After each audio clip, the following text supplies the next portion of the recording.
Good morning, students. Once again, all of you. Today we will discuss about the economics of class 10, lesson second, sectors of the Indian economy. This is the second part on this lesson. Today we will discuss mainly the topic number comparing the three sectors. Comparing the three sectors, page number 22. Before this point, we have already learned about the first topic of this lesson, lesson second. So on that day, we have already learned about the sectors, economic sectors. In that topic, we have learned primary sectors, known as the agricultural sectors, secondary sector, known as the manufacturing sectors, and the tertiary sector is known as the service sector. इसको हम लोगों ने कल पढ़ लिया था, लेकिन हम इसमें आज डिस्कस करेंगे कि जो इसमें कंपैरिजन है, हम कैसे इस तीनों का कंपेयर कर सकते हैं. हम किस तरह से पता कर सकते हैं कि किस सेक्टर से कितना भारत का या इंडिया का इकोनॉमिक सेक्टर ग्रोथ हो रहा है, कौन से सेक्टर का इंडियन इकोनॉमी में कितनी उसका पार्टिसिपेशन है, कौन कितना अपना इम्पोर्टेंस जो है रोल प्ले कर रहा है. तो हम किस ढंग से इसको निकालने का प्रयास करेंगे. तो हम यहाँ एग्जाम्पल के माध्यम से समझने का प्रयास हम पढ़ लेते हैं इसको, फिर हम देखते हैं. ओके, समझाने का प्रयास करेंगे.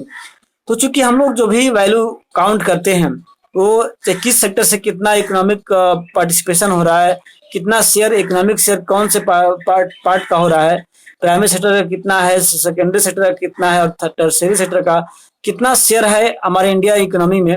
तो हम किस तरह से इसको काउंट करेंगे. जैसे मान लीजिए कि प्राइमरी की बात करें, इसमें लिखा हुआ है, मान लो कि प्राइमरी की बात करें तो प्राइमरी में हम कैसे कैसे काउंट करेंगे कि प्राइमरी सेक्टर जो है इंडिया की इकोनॉमी में कितना अपना योगदान दे रहा है.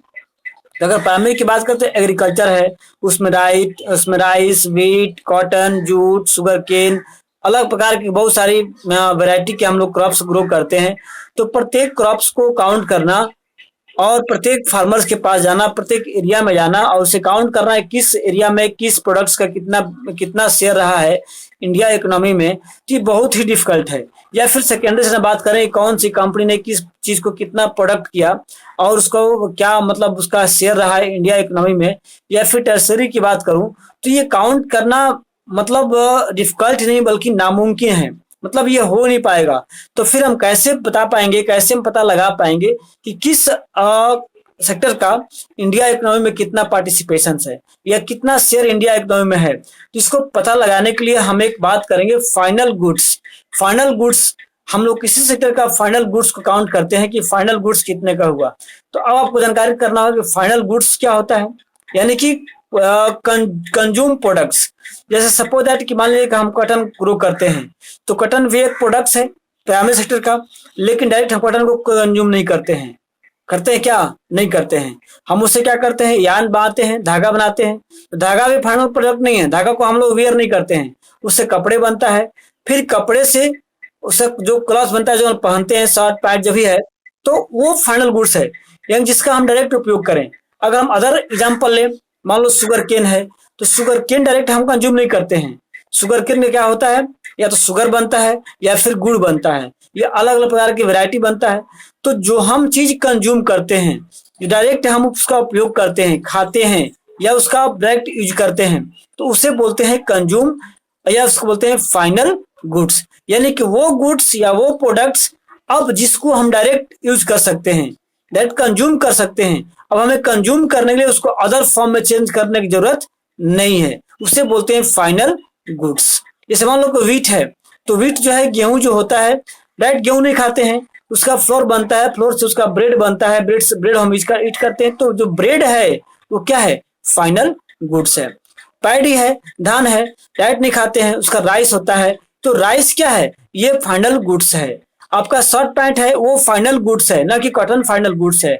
जूट का बैग है, वो फाइनल गुड्स है, ठीक है, न कि जूट फाइनल गुड्स है. तो फाइनल गुड्स हम कंज्यूम करते हैं कि हमारे कंट्री ने पूरा जूट बैग कितना सेल किया, हमारे कंट्री ने कितना जो है आपको ब्रेड बनाया, हमारे कंट्री ने कितना जो है शुगर जो है सेल किया या शुगर का प्रोडक्शन हुआ. तो शुगर हो गया, यानी कि प्रत्येक कंपनी से प्राप्त होने वाले शुगर मिलों से प्राप्त करते हैं कि किस कंपनी ने कितना कितना शुगर जो है प्रोडक्ट किया, तब हम प्राप्त करते हैं कि शुगर शुगर कहाँ से बनता है, तो शुगर केन से बनता है। तो प्राइमरी प्रोडक्ट का जो प्रोडक्ट है शुगर केन से शुगर बना, शुगर को हम वैल्यू करते हैं कि आखिर पूरे कंट्री में कितना शुगर जो है प्रोडक्ट हुआ, कितने का हुआ, कितना अमाउंट का हुआ, तो वो अमाउंट आपको शेयर करता है प्राइमरी सेक्टर के शुगर केन से। तो हम ये करते हैं कि शुगर केन का इतना जो है प्रोडक्शन हुआ।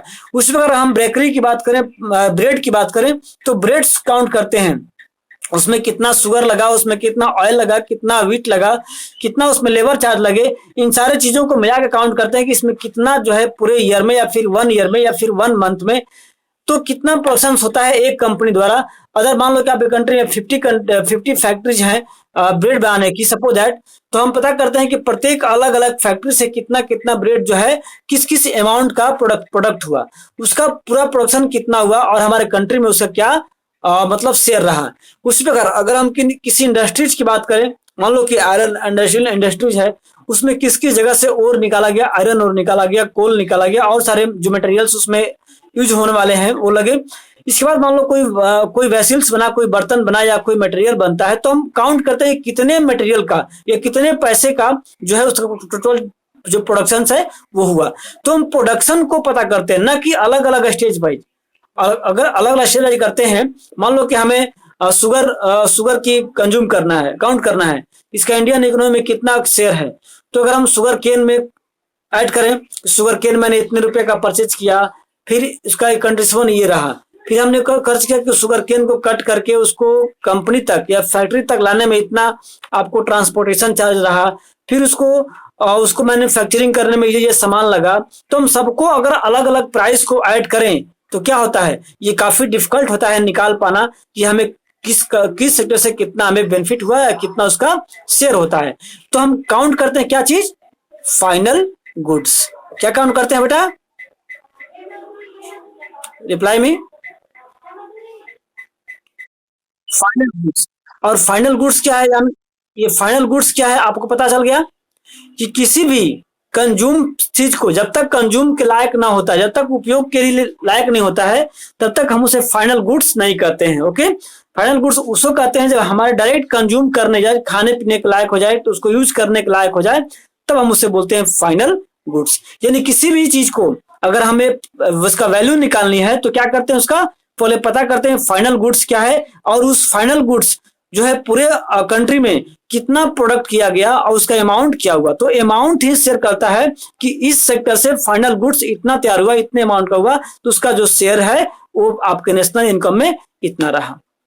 या पढ़ेंगे तो लिखा हुआ है इसमें फाइनल गुड्स, तो यहाँ पर लिखा हुआ है कि पेज नंबर 23 में रहेगा, वो हाईलाइट करके लिखा हुआ है, the value of final goods and services produce in each sector during the particular year provide the total productions of the sector of the that years। यानी कि फाइनल गुड्स चाहे वो प्राइमरी सेक्टर का हो, सेकेंडरी सेक्टर का हो या tertiary sector का हो, फाइनल गुड्स ये इंडिकेट करता है कि उस ईयर में या किसी पार्टिकुलर ईयर में उसका कितना प्रोडक्शन रहा, कितना उसका शेयर रहा। ओके, तो इस तरह से हम बात करते हैं जीडीपी की।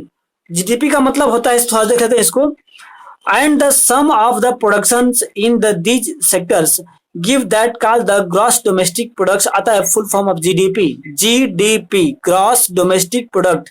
इसको हिंदी में बात करें तो सकल घरेलू उत्पाद, सकल घरेलू उत्पाद जीडीपी बोलते हैं। ये जीडीपी क्या होता है, it is the value of all final goods. जितने भी कंट्री में फाइनल गुड्स बन रहे हैं सबका वैल्यू होता है कि आपको शुगर कितना का बना, आपको जूट कितने का बना, ब्रेड कितने का बना, आयरन इंडस्ट्री से क्या मतलब प्रोडक्ट्स बने, आपको आयरन कितने का बना, फैन कितने, नहीं जितने भी प्रोडक्शन हमारे कंट्री में होते हैं वो सबको ऐड होता है पूरे कंट्री का, ठीक है, with in a country during a particular year. एक साल में कितना बना और उस कितने का वैल्यू हुआ उसका अमाउंट में, तब सब ऐड करते हैं और तब ये निकालते हैं कि 6 लाख करोड़ का, इतना करोड़ का जो है प्रोडक्शन हमारे कंट्री में हुआ, तो वो होता है जीडीपी। क्या होता है, जीडीपी होता है। India in the mammoth task of the measuring GDP, यानी कि हमारे भारत में जो है जीडीपी को काउंट करना बहुत ही डिफिकल्ट वर्क होता है। This ministry with the help of the various government department of all the Indian states and union territories collects information relating to the total value of the goods and services and their prices and the statement estimate in the GDP। यानी कि हम GDP में count करते हैं कि किस अलग अलग प्रोडक्ट्स का कितना जो है ग्रॉस रेट हुआ। हाँ बेटा, इसमें कुछ पूछना है आप लोगों को?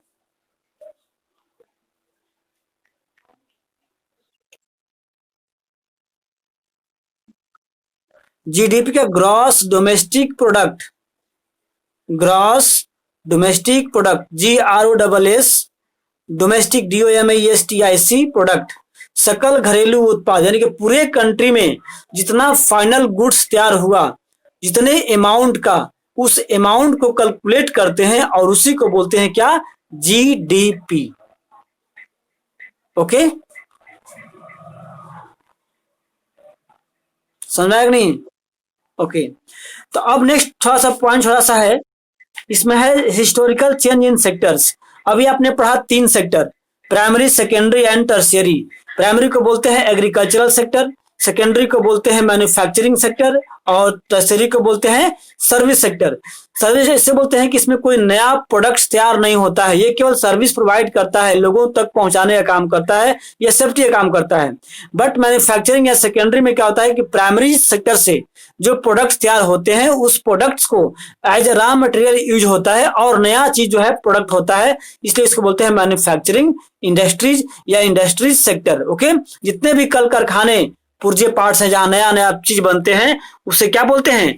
मैन्युफैक्चरिंग इंडस्ट्री या फिर सेकेंडरी सेक्टर। और प्राइमरी सेक्टर में जितने एग्रीकल्चरल हो गया, एनिमल हस्बेंड्री हो गया, आपको डेयरी फार्म हो गया, पोल्ट्री फार्म हो गया, माइनिंग प्रोसेस हो गया, इन सारे चीज चूंकि ये प्राइमरी होता है, ये बेस होता है किसी भी इंडस्ट्रीज का, इसलिए इसको बोलते हैं प्राइमरी सेक्टर। तो हम यहाँ बात करेंगे हिस्टोरिकल चेंज इन सेक्टर्स, यानी कि अलग अलग सेक्टर में कैसे बदलाव हुआ। तो आप लोगों ने क्लास 8, 9 और 7 में पढ़ा होगा कि सबसे पहले स्टार्टिंग में जब अर्ली ह्यूमंस थे तो यहाँ पर कोई भी इंडस्ट्री नहीं था, उन लोगों को बस एक ही वर्क था, केवल प्रोडक्शन तैयार करो, केवल डोमेस्टिकेशन करो, केवल कृषि करो और भोजन को मतलब प्राप्त करो, यानी केवल वो प्राइमरी प्रोडक्शन पे डिपेंड करते थे। यानी कि जो भी पॉपुलेशन हमारी था वो सब क्या था? प्राइमरी एक्टिविटी में इन्वॉल्व था, उसमें कोई इंडस्ट्री नहीं था, कोई ट्रक नहीं था, कोई सर्विस नहीं था, कोई बैंक नहीं था, कोई सुरक्षा गार्ड नहीं था, केवल उन लोगों का एक ही एम था कि अपना एग्रीकल्चरल करो, या फिर आप उससे पहले भी जाओगे, अगर इतिहास में जाओगे तो वो गैदर वांडर गैदर थे, हाइडर गैदर थे, केवल घुमा करते थे अपने भोजन की तलाश में। लेकिन जब वो लोग स्टे हो गए, जब लोग स्टेबल लाइफ को न गुजरना स्टार्ट किया, तो उनका एक ही लक्ष्य था, केवल एग्रीकल्चर करना और भोजन। ज्योग्राफी में पढ़े हम लोग क्या? शिफ्ट एग्रीकल्चर या फिर बर्न एंड स्लैश एग्रीकल्चर, उसमें केवल एग्रीकल्चर था। लेकिन समय बीतने के साथ साथ क्या हुआ, ये प्राइमरी सेक्टर से कुछ लोग सेकेंडरी में आए, सेकेंडरी से कुछ लोग टर्शियरी में आए, यानी कि समय बदलने के साथ साथ जो सेक्टर्स में बदलाव हुए, जो चेंजेज हुए, जो हमारे पॉपुलेशन से इन्वॉल्व होते चले गए प्राइमरी से सेकेंडरी, सेकेंडरी से टर्शियरी में, तो हम यहाँ देखने वाले हैं कि किस रेशियो से चेंज हुए, उनकी संख्या जो है कि कितने परसेंट लोगों को जॉब प्राइमरी सेक्टर से मिलती है, कितने परसेंट का जॉब जो है सेकेंडरी सेक्टर से मिलती है, और कितने परसेंट लोगों का जॉब जो है टर्शियरी से मिलती है, या फिर कंट्री के इंडियन इकोनॉमी में कितना परसेंट शेयर जो है प्राइमरी सेक्टर का है, कितना परसेंट शेयर जो है सेकेंडरी सेक्टर का है, और कितना परसेंट शेयर जो है टर्शियरी का है। और यह शेयर जो है किस तरह से चेंज हुआ है, समय बीतने के साथ साथ टेक्नोलॉजी डेवलपमेंट होते गए, टेक्नोलॉजी डेवलपमेंट के साथ साथ फैसिलिटी भी डेवलपमेंट होते गई, और ये जो सेक्टर का डेवलपमेंट है, जो सेक्टर का शेयर है इंडियन इकोनॉमी में, वो भी क्या होता गया? डेवलप, चेंजेस होते गए। तो आज सबसे अधिक अगर कोई जॉब देने वाला है तो क्या है? वो आपका है टर्शियरी सेक्टर, सर्विस सेक्टर में है, वो प्राइमरी और सेकेंडरी में नहीं है। पहले सबसे पहले प्राइमरी में था, क्योंकि all population involve in the primary sector only for the agriculture. Okay, लेकिन समय बीतने के साथ साथ नए नए कल कारखाने बने, नए नए आपको कह सकते हैं फैक्ट्रीज आई, तो फैक्ट्री में नए नए प्रोडक्शन तैयार हुआ, उसके लिए लोग लेबर्स, वर्कर्स और सारे इक्विपमेंट्स जो है उसको तैयार करने वाले बड़ी बड़ी संस्थाएं इस्टेब्लिश हुई। तो उसमें सेकेंडरी, प्राइमरी से सेकेंडरी में जो लोगों का इन्वॉल्वेशन हुआ, यानी कि सबसे जो पहले लोग प्राइमरी में ही इन्वॉल्व थे, वो सेकेंडरी में इन्वॉल्व होना स्टार्ट हुआ। और सेकेंडरी में जब प्रोडक्शन ज्यादा स्टार्ट होना शुरू हो गया, तब उसको एक जगह दूसरे जगह पहुंचाने के लिए, या उसको सुरक्षा करने के लिए, या उसको स्टोर करने के लिए, या उसको सेल परचेज करने के लिए, तो मंडी का डेवलपमेंट हुआ, बैंक का डेवलपमेंट हुआ, पुलिस स्टेशन की डेवलपमेंट हुई, रेलवे की डेवलपमेंट हुई, ट्रांसपोर्टेशन की फैसिलिटी डेवलपमेंट हुई। तो क्या हुआ, सेकेंडरी डेवलपमेंट हुआ, तो क्या हुआ, टर्शियरी भी डेवलप हुआ। यानी कि समय बीतने के साथ साथ सबसे ज्यादा जोर कहां दिया गया, टर्शियरी सेक्टर पे, सर्विस सेक्टर पे। क्योंकि हम लोगों ने कल पढ़ा था कि जब सर्विस सेक्टर यानी टर्शियरी सेक्टर डेवलप नहीं होगा तो आपको प्राइमरी और सेकेंडरी डेवलप नहीं होगा। जैसे कह सकते हैं कि जो सेकेंडरी, टर्शियरी और प्राइमरी सेक्टर है वो क्या है, इंटरकनेक्टेड है, इंटर लिंक्ड है, वो तीनों एक दूसरे पर इंडिपेंडेंट है, आधारित है। हमने कल देखा था इसको। तो आप लोग इसमें कोई डाउट है तो आप लोग इसको पढ़िएगा, वही बातें लिखा हुआ है, historical change in the sectors. Okay, अब है primary, secondary and tertiary in India. अब हम भारत की बात करेंगे कि हमारे किस सेक्टर में कितना जॉब किस पर्सन को मिल रहा है। इससे पहले आप लोगों को डाउट है तो पूछ लीजिए हमसे, बोलिए स्टूडेंट्स। नहीं सुन पा रहे हैं क्या मेरे को? हेलो, मेरी आवाज नहीं जा पा रही है क्या? आवाज में जा रही है आप लोग तक? तो आप लोगों को कोई डाउट है तो पूछिए। हाँ पूछिए। यस सर, नो सर, ये क्या? अगर आप लोगों को कोई डाउट है तो आप लोग क्वेश्चन कर सकते हैं बेटा। No in doubt. ओके, तो एक बात बता दीजिए, आप लोगों को साइंस मैथ्स में पहले डाउट था, पहले आप लोगों को ट्रबल था, नहीं समझ में आता था, पढ़ाई नहीं हो पाती थी। क्या वो समस्याएं अभी भी बनी हुई है या वो दूर हो चुकी हैं?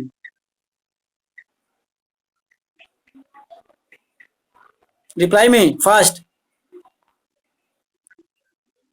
साइंस और मैथ या अदर सब्जेक्ट में आप लोगों को कोई परेशानी है, उसकी स्टडी चल रही है कि नहीं चल रही है?